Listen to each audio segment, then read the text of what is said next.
Hello, everyone, and welcome to another episode of the Econ Americas podcast, where we share under the radar investment opportunities from countries across the Americas, North, Central, and South America. Make sure to subscribe to our YouTube channel and find us on all the major podcast platforms, Spotify, Apple Podcasts, Google Podcasts, Anchor, you name it. And if this the first time you are listening to this show, Econ Americas is a startup research firm that provides financial and economic intelligence. You can learn more about us and our services at econamericas.com. And of course, you can find us on Facebook, Twitter, and LinkedIn. I am Daniel Duarte, editor at Econ Americas, hailing from Asunción, Paraguay. And in this episode, we'll talk about Ecuador and the opportunities it offers to investors. For this special episode, I'm joined by Juan Fernando Carpio, who is based in Quito, and he is an expert in economics, economic theory, and business consulting. He has a master's degree in managerial economics by Francisco Marroquín University of Guatemala, and he has also taught economics at San Francisco de Quito University in Ecuador for many years, right, Juan Fernando? That's right, Daniel. And thanks for having me today. No, thank you so much for coming on the show.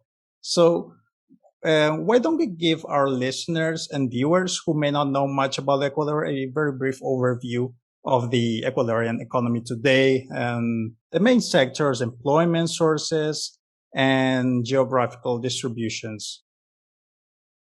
Okay, so Ecuador has approximately 17.5 million people living in the country as of today. It's the most densely populated territory or country in Latin America, well, in South America. Really? I didn't know that. Because it's relatively small. It's yes, yeah. Right. It's 270,000 square kilometers, and to host a 17 million population.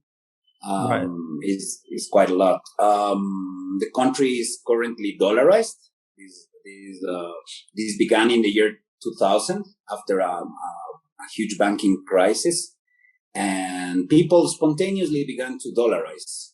And some pro-market economists and actors persuaded the government officials that dollarizing officially was the way to go. And of course, there was a lot of resistance. You can understand that.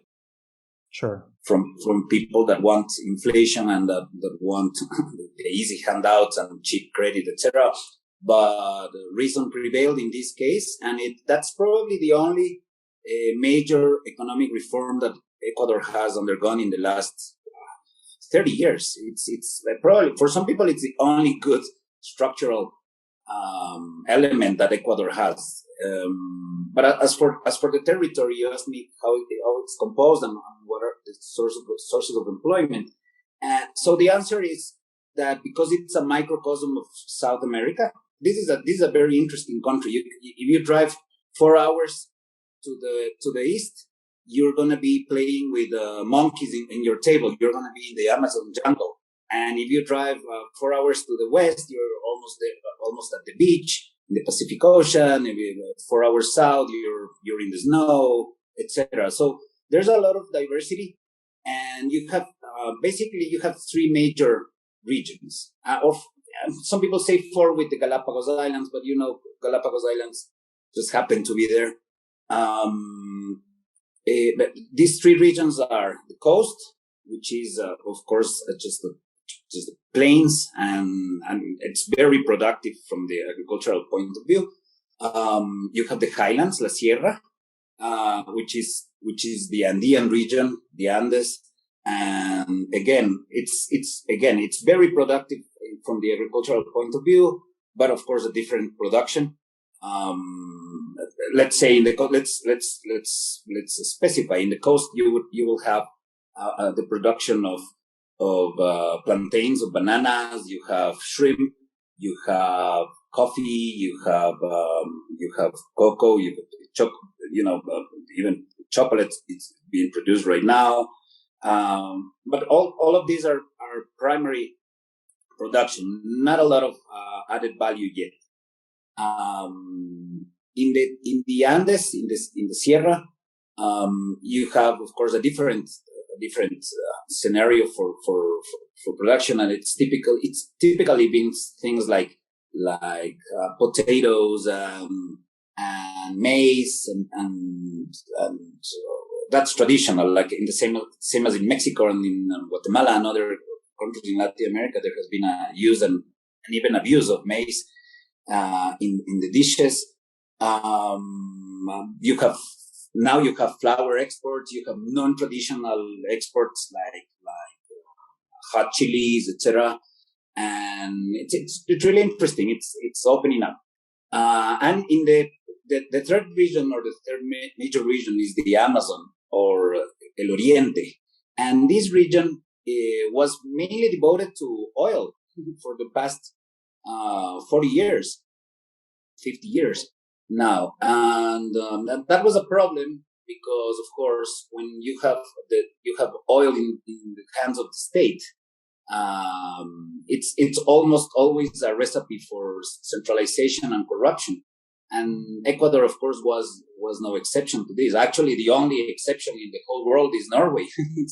it's not, and you could argue that oil has corrupted Norway in a way that 35% of jobs in Norway are state jobs, and they don't have even a tenth of the innovation and the global brands that Sweden, their neighbor, has. So even Norway, that wasn't corrupted by oil, was culturally corrupted in a way, not necessarily in a traditional sense of corruption, but it corrupts you. It makes you relatively less innovative and less entrepreneurial. And of course, you can see that compared to Sweden, that didn't have those oil reserves. So this is a natural resources curse that economists talk about, right? Correct. And it is a curse in my view, because of course, it's like having everything handed down from your parents. You're not gonna learn a lot of life skills, as we call them now, if you don't have to.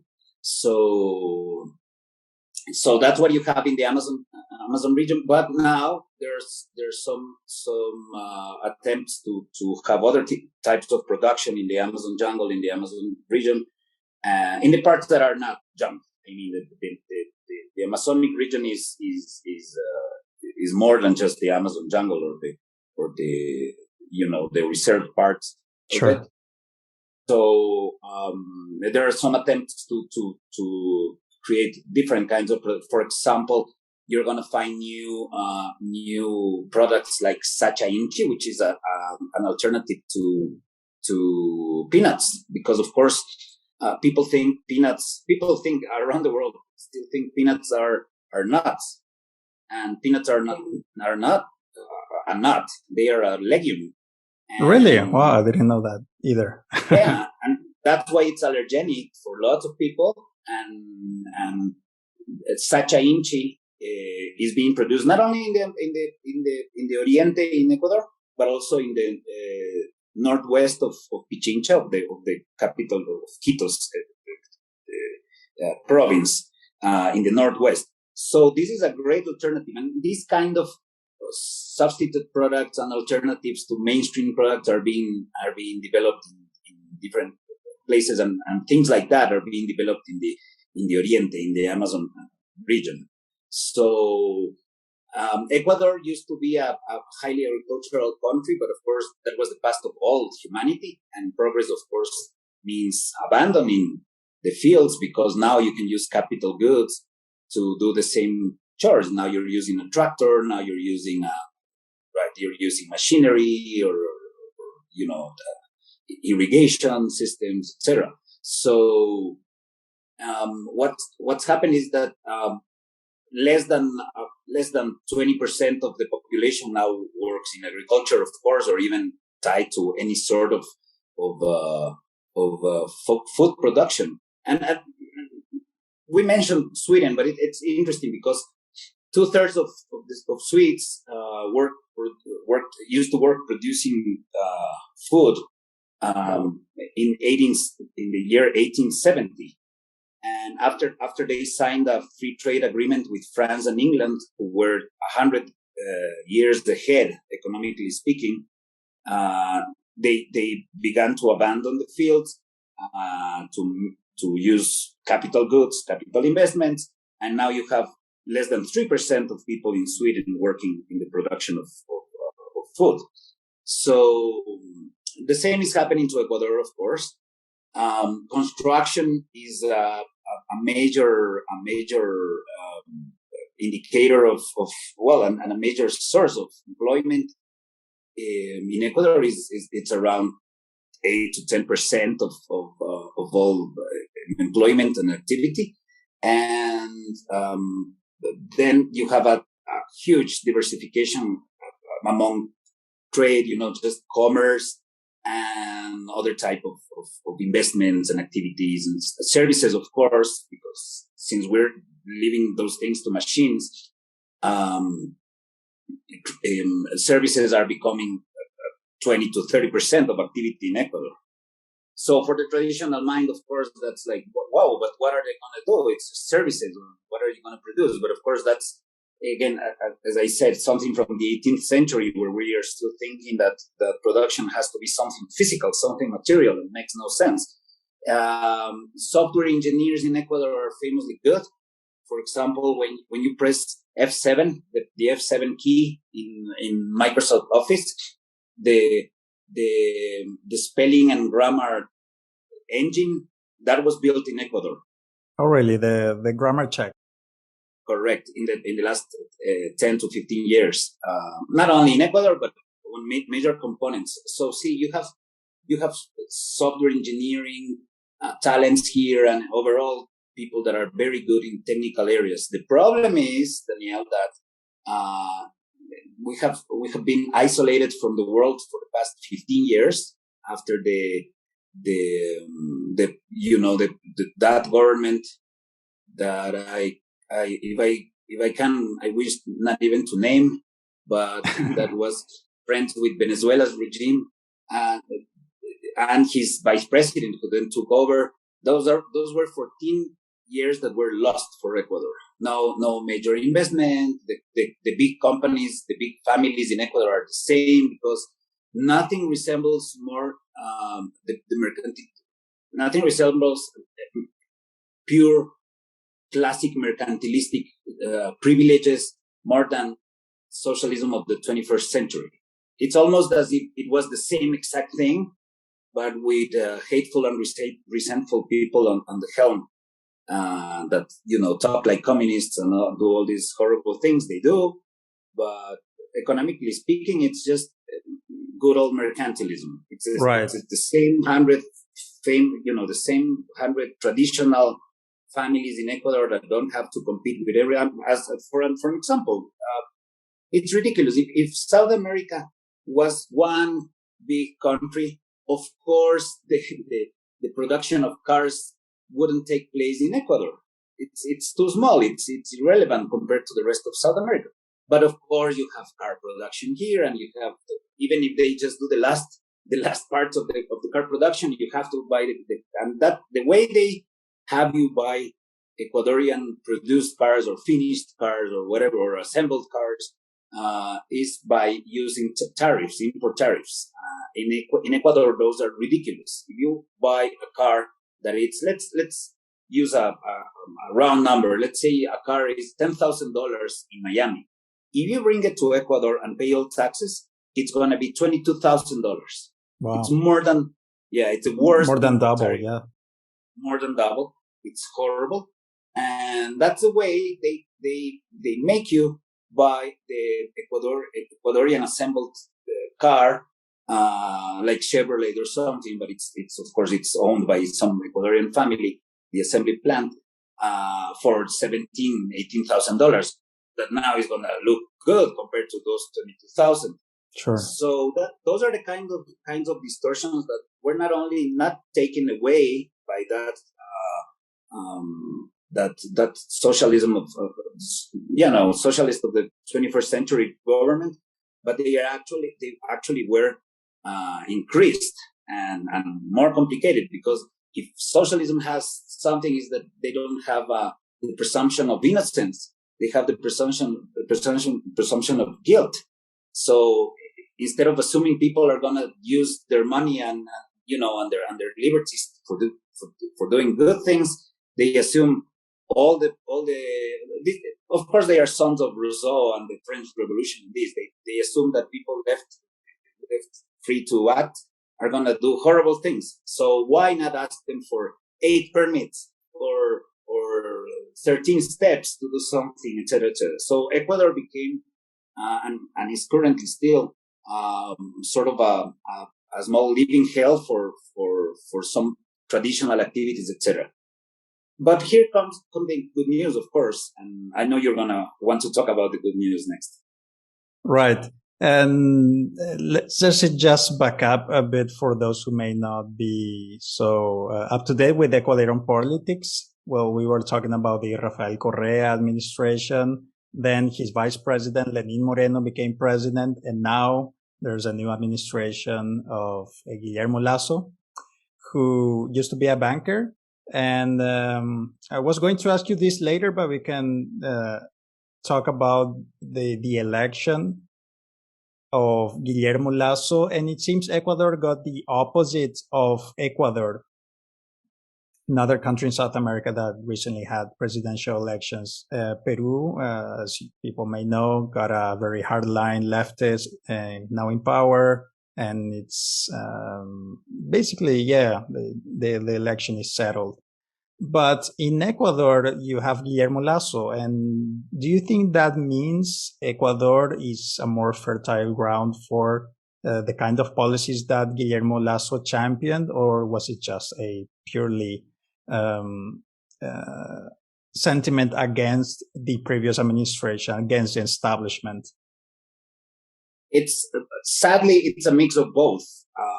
So much so that Guillermo Lasso, who has the first, I haven't seen another Latin American president that has several Austrian economists in his circle, and people that truly understand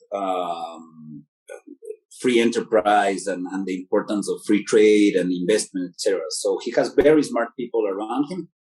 But the problem is that there's the climate of ideas is not entirely ripe for him to do all the reforms that he may set out to do. So there are some people already fearing that his government is going to become a managerial government, like doing a good job. Now we're going to make good use of the taxpayers' funds and resources, etc., etc. But even attempting the major reforms like a flat tax or I don't know, zero tariffs, or at least less than 5% import tariffs, etc., is gonna bring him a lot of problems with these traditional leftist sectors that have been so entitled over the decades, and know they can paralyze the whole country just by taking over the roads, etc., etc. So, in a way, because we have dollarization, which is needed. It's interesting. It has been very sad that we have had dollarization in the hands of Keynesian economists. It's such a horrible contradiction, especially those 14 years under the socialist guy. The dollarization as an instrument which calls for more imports, not less imports, more reconversion and adding value locally, and then re-exporting and being like Switzerland, basically. Of course, not at the same scale or anything, sure. But it's the Swiss strategy, which is if you have the stronger currency, you don't play the cheap exports game or try to do this competitiveness, so-called competitiveness through cheap prices and cheap money. No, you play a whole different game. Because you have hard currency, you have sound money, or sounder money at least. you become the place where people can come and do long-term uh, value addition and longer value chains. And the economic teams that were in charge of dollarization or Ecuador overall for the past 15 years were horribly unprepared to handle dollarization. They don't even understand the problem of economic calculation that Ludwig von Mises explained. They don't understand the role of hard money. They don't know what to do with it, etc. So this may change with Guillermo Lazo's presidency. As I said, he has a team of people that truly understand these things. And even his presence for the past 3 months in his presidency, just him being there has been a breath of fresh air for lots of Ecuadorian families. When he won the presidency, lots of people thought, okay, now this is the moment to go out and invest, and now I feel optimistic, etc., etc., etc. And so we have a very sunny outlook now in Ecuador. But the weather of ideas or the climate of ideas is not there yet for him to do all the major reforms. So here comes the huge challenge for his government, that is doing some reforms that will bring good results for people, so that people are hungry for more reforms, more liberal pro-market reforms. So Let's see how they do that. But in any case, dollarization plus Guillermo Lazo is already a good combination. Already families are making plans for longer terms, and you can listen to people being optimistic and wanting to create jobs and to hire people, something that hadn't happened in the past 15 years for obvious reasons, because the citizens were, and especially the constructive citizens, the healthy, the normal people were under attack through this couple of horrible governments. And it was a daily attack on productive people and on honest people. Everything. I remember there was even an attempt to undo the dollarization in previous governments through the dinero electrónico, a sort of digital currency that the central bank tried to roll out, but it didn't really work, and not many people use it. And I cannot help draw a parallel with what El Salvador is doing now, another dollarized economy. Maybe it'll work because it's a private alternative, but we'll see. And then do you think that this way of getting out of dollarization is going to gain steam, or is that really a settled thing in Ecuador? No, I think the current economic team understands, cherishes. It was part of the people that first understood, and even they are the disciples of people like Franklin Lopez Buenaño and Dora de Ampuero, who were actually the pioneers of dollarization. Okay. As you can understand, the government officers and all these people from the year 2000 want to take credit for dollarization like it was their idea, but it wasn't. They were basically convinced, persuaded, and sometimes even arm twisted by better minds than them. But yeah, there was this attempt. I could proudly say that I was one of the people that were the most visible attacking this so-called dinero electrónico or digital currency by the government attempt, because it wasn't dollarization. They just wanted to add some, something. It was something on an account, but they were not obligated by any means to convert that to dollars. So it was going to become a parallel currency. And a few of us were explaining this to the whole country, social media, meeting with bankers behind closed doors, etc., and explaining them that it was a way to subvert dollarization. So no, dollarization is secure now. It's in the hands of the right people. We just have to hope and see if they do some reforms that lead to people understanding even more how free market and hard currency and a serious adult economy and economic model works.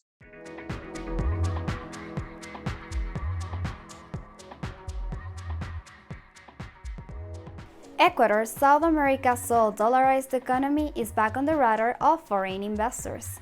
After 15 years of state-led planning, the new president Guillermo Lasso is betting on private entrepreneurship and market-first approaches.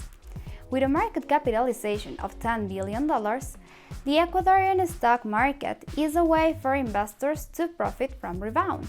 In 2019, the total trading volume reached over 10% of the country's GDP, and in 2020, it grew 1% despite the pandemic. Fixed income assets make up over 99% of all trading volume.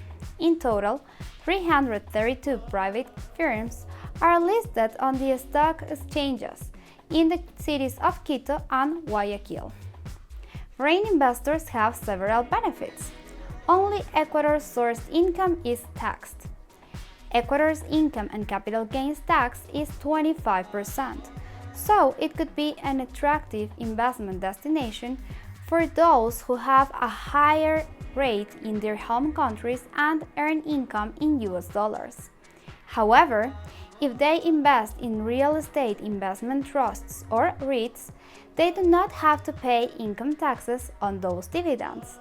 There is a 5% repatriation tax, but those who do not live in a low-tax jurisdiction and can prove capital invested came from abroad do not have to pay it. There are 31 brokerage firms in Ecuador, and most of them work with institutional rather than individual investors. However, some of them serve Ecuadorian residents and non-residents.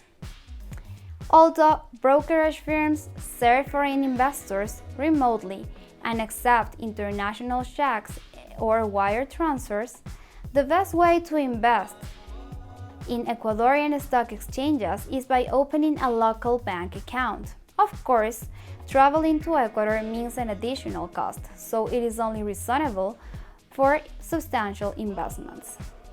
Although the future is bright for Ecuador, investors need to be aware of the past. In December 2020, public debt reached 65.3% of GDP, and only 31% of workers have a job in the formal economy. Also, a complex social fabric constantly creates political tensions. Good news outweighed bad, though. The economic growth forecast in Ecuador for 2021 has increased over 5%, and the COVID-19 vaccination campaign has reached half of the population, facilitating recovery. What will not change is Ecuador's strategic location between South and Central America and its abundance on commodities the world will keep demanding. To learn more about Ecuadorian stocks, check out our show notes where we have included our Econ-American coverage on the topic.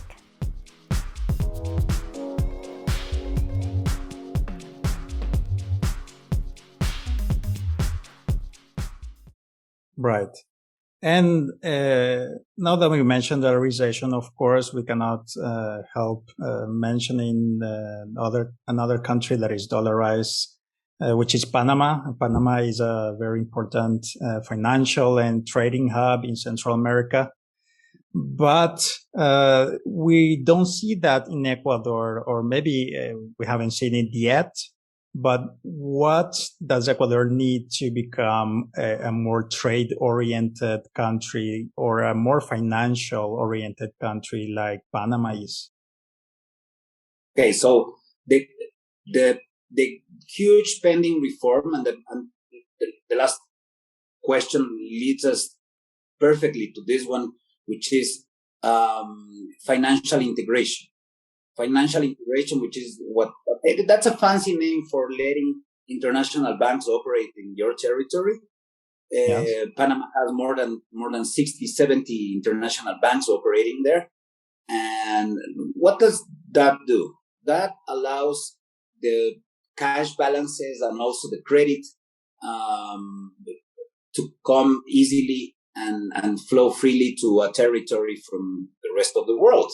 And in other words, to say it even more simply, if you have international banks in your country, enough international banks, and they can actually operate normally, etc., you will have effectively imported. You will have effectively imported the savings and the saving habits from other countries with better saving habits and more savings. So basically, you're never going to run out of credit for both consumptive and productive activities and needs. In other words, financial integration, as we can call it, or as it is known, is the re-dollarization of the economy, or it perfects dollarization, or it may be called dollarization 2.0, because it really perfects the whole system. People are still confused. They don't understand, because the gold standard was so long ago. They don't understand that if dollars are going out of your country, then less dollars are left inside your frontiers, and then of course each dollar buys more. But your neighbors are not done. They're going to notice that the dollar has more purchasing power in Ecuador now. So what are they going to do? They're going to bring dollars. So it's a self-equilibrating mechanism, right? The same, but in a even faster and a more potent and a better, because you have cheaper credit for everyone, and you don't need to teach people to save, and people are going to have these excuses that how are people going to save? You can always hear this kinds of arguments like, how can people save if they spend everything they have, and which is ridiculous, because 100 years ago people saved 3 times more of their income, and the world was like 8 times poorer. It's a question of habits. People think that you're going to save the money that is left. You have an excedent, you have some extra money, then you save. No, it's because you have saving habits, even if the country is poor, that you grow, that you can invest, etc. So instead of people understanding these and changing their habits, and people, because we have TVs and we have cable TV, etc., people want to live well and better, and they want to live like Americans or Europeans today. So, okay, don't change your habits, don't understand the fundamentals, whatever. At least let the banks from all over the world come to your territory, so you have access to all this cheap credit, etc., as if you had better saving habits and you actually had understood the whole point. What is the problem in Ecuador then with international banks? Because Panama is on the gray list of the OECD, and banks are still going there or making business. What kind of barriers do banks have to enter Ecuador? The Ecuadorian bankers, I'm not going to say all of them by any means, but as in general, as a network, are not pushing for the opening of the market to other bankers. They are more myopic. They are blind people. They are very blind to the opportunities that would come with associating with themselves with bigger banks. They rather be. There's this expression in Spanish that prefieren ser cabeza de ratón que cola de león. They'd rather be the head of a mouse than the tail of a lion, which means they are tacitly opposed, or maybe not maybe.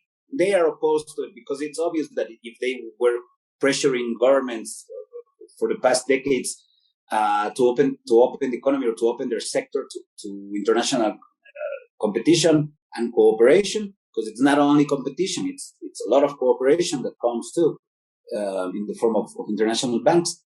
The sector would be open by now. So it's obvious that they are against it. Not all of them. I know some liberal bankers in Ecuador, but it's like 2 or 3 out of 30, 40, 50 or more. So what happens here is that they prefer to have a small playing field, very petty, because actually the word is petty, a very poor playing field, instead of opening up, having temporal troubles, like getting more competition, having to do it better, or even maybe your bank is not going to be there for the long run. Just sell it. What you want is to make a fortune. You want money, so why not just sell it in good terms and just go away and let a real or a better or a more mature bank come and take your place. And so this myopic thinking, this inability to see the long-term benefits, because you're going to have short-term troubles and more rivalry, competition, and pressure, entrepreneurial pressure, is what defines the Ecuadorian entrepreneurial class overall. You can see it with the assembly of cars, as we just discussed, and you can see it with banks. So the thing is, the Ecuadorian laws are the Ecuadorian laws for banks are terribly oppressive. It's like the most controlled sector in the whole of the Ecuadorian economy, the banking sector. And you would think that having this over-regulation and horrible regulation, you may imagine this, like banks having to present daily reports to the banking, to the Superintendencia de Bancos. All these horrible hurdles, of course, exacerbated and doubled by the socialist government. But you would think all these things the bankers would oppose. Maybe they do. Like they are like, these things they have us do, etc., etc. But that's what they do. What they say publicly. Privately, they are very happy that they have a lot of these problems caused by government and all these requisites and all these extra steps, etc., because it scares away the serious and the better banks of the world. Yeah, they are the incumbents. They have already basically co-opted the market, so they don't need. Correct. They want competitors. So correct. I assume there are no across South America. There is a push to digitize banks, what are known as neobanks. In Brazil, there are several neobanks, and in Colombia also there are some startups. And these banks operate without physical branches, basically. And banks from one country can offer bank accounts to residents in another country, for instance. And I assume this kind of fintech disruption is not taking place in Ecuador, or maybe it is. There are some interesting experiments. Let's not. I don't want to be too harsh on the environment, because there are very interesting entrepreneurs trying to do those things. But the way things are, as we just described, these guys are going to either have to ally themselves with traditional banks or be bought by this traditional bank, which is nothing, which is the same as nothing.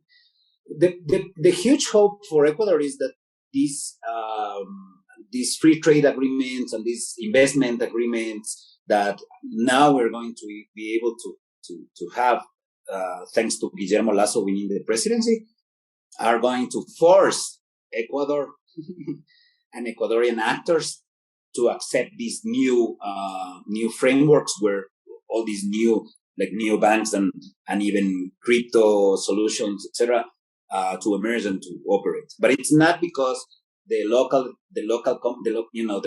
families and traditional bank owners, etc., are thrilled about changes coming. They're like dinosaurs.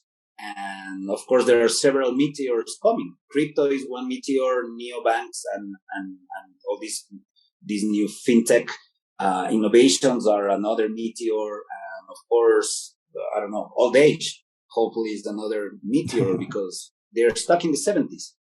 Right. So pending reforms in these sectors, what are some opportunities you see for investing in Ecuador? Maybe real estate or some other sector that from afar, of course, from outside the country, we cannot see. So what would you say, what would you tell a foreign investor to look into inside Ecuador?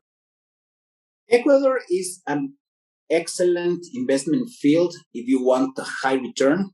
Of course, high returns come with some risk, of course. But just if you focus in non-traditional exports, for example, like if you go, like if you don't become a threat to these vested interests. I'm not saying this is like I don't know. This is not, I don't know, Angola or I don't know. This is not a dangerous country in the sense that someone's going to go and burn down your factory or your building, or your factory or your farm or anything, nothing like the sort. But I mean, why get into this sort of troubles? They may cause other kinds of troubles, legal trouble, etc. Just go do something non-traditional where you're not threatening any traditional interests, and set your eyes outside. Like as long as you're setting your clientele, your market outside, and you're just using Ecuador as a production hub, Ecuador is full of opportunities. Just set your sights on non-traditional exports and just leave all those guys alone until the inevitable opening of the economy, or what we said, or maybe they're just gonna die off and leave everyone else alone finally. But I wouldn't bet on that. They're going to be still around. So just do something non-traditional, make good friends, of course, but overall, you'll have a territory with a sound money compared to the rest of Latin America, at least the US dollar, and friendly people. And if you train Ecuadorian workers, they are some of the best workers you can find. So it's potentially a very interesting field. So yeah, an export-oriented industry and non-traditional commodities, right? Correct. So how easy is it for an investor or a foreigner really to get money into Ecuador and later then, of course, repatriate the profits? It's very easy. It's fairly easy, normally easy. The problem is that Ecuador still has an ISD, Impuesto a la Salida de Divisas, which punishes you with 5% if you take your investments out. So that's of course a Tobin tax. That's a Tobin, which is this poorly thought idea, and it's typical. Of course, this was implemented during the socialist government. That things that if you punish capitals going out, then they're going to stay more. And of course, the result is quite the opposite. Less capitals come. So if you come to Ecuador and invest, keep that 5% in mind. Investments here yield way above 20-30%. So it's a because Ecuador has been so isolated and there's so much still to be done in Ecuador. The profit rates are high. Like in Switzerland, a business may pay you 3%, 5% in a year. That would be great because everything is already done in Switzerland. Right. So the opportunities for adding value for you have a piece of land that no one has ever thought of doing something there. That doesn't happen in Switzerland. It's already built and already someone did something there and beautiful probably. So what else can you do? But in Ecuador, everything, now I'm exaggerating now, but lots of things are still to be done. So the differential basically between what is and what could be is all the added value you can create, which is the profit you can get. So in Ecuador, you can easily get profits for 20-30% and up. So they will cover easily for that 5% that you're losing when you're taking the money out. So that's not a major problem. The thing is, and many countries also have this kind of dividend tax, and correct. It is 5% is not an extraordinarily high rate. Correct. Yeah, it's worse to live in Ecuador as an Ecuadorian with those like import tariffs for your cars. Like for consumption is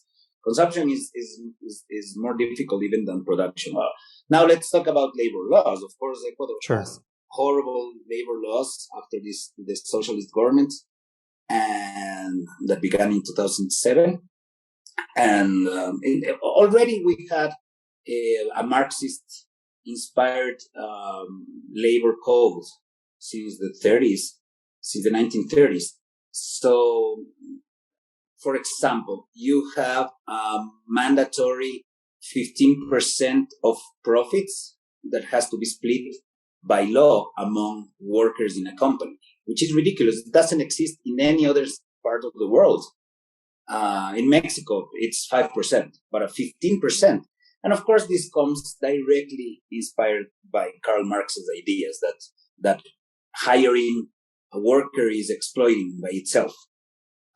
So you have to take back some of that Marxist surplus value that the company is making as profit. At least 15% goes back supposedly to the workers, which is ridiculous. Of course, there is no Marxist surplus. What you have is Say's surplus. Say, just like Jean-Baptiste Say, the famous French economist. Say's surplus, if someone wants to Google it, to look it up. Because of course the company owner, the company is potentiating people, not exploiting them. So you have that horrible 15% in Ecuador. And even during the socialist government, you even had this notion that salario de la dignidad, you had to pay as much as you could in wages and not take home any profit until they had some living wage they came up with. So that is gone, but the 15% remains. So of course, I have a hope that Lazo's government will find a way to convert that 15% into something that is still a bit crazy, but it makes more sense. That is, share 15% of stock, of ownership of the company with people once, and then you don't have to pay 15% every year and in every April. The wages are set too high by law in Ecuador, and that's why you have 55%. Daniel, you have 55% of informal workers and unemployment.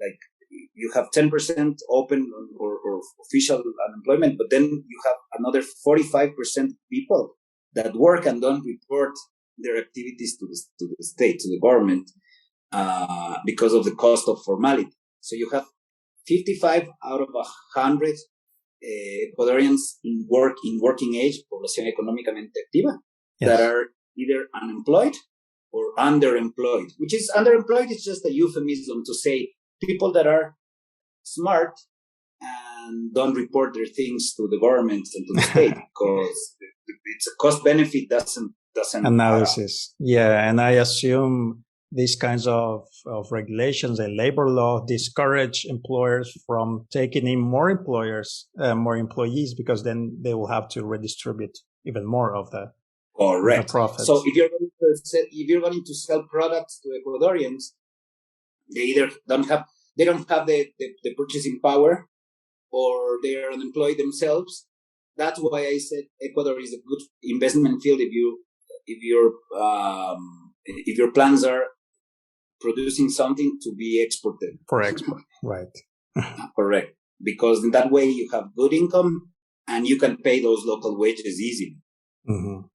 Exactly. Okay, Juan Fernando, and I want to wrap up our conversation with a trend that you are looking into or you are identifying that will alter the way we make business in Latin America. Maybe it's about trade, maybe it's about currency like Bitcoin, maybe, or some other trend that is sweeping across the region. I think it's Bitcoin. Really? In general, it's yeah. I think Bitcoin is the arrival, or means the arrival of sound money again for humanity. It's very miscomprehended by lots of people, and of course we have had these horrible things like OneCoin. I don't know if you know these scams and there have been coins. Countless scams. These coins that have hotel meetings. Bitcoin has nothing to do with that. Of course, it's just a monetary experiment, and it's a noble one with an immaculate conception, and it's helping people understand saving again. So I think Bitcoin, particularly BTC, is going to play a major role in Latin Americans, especially now with the Lightning Network. The sending and receiving of remittances, like in El Salvador, Venezuela, etc., Yes. This thing is going to multiply itself.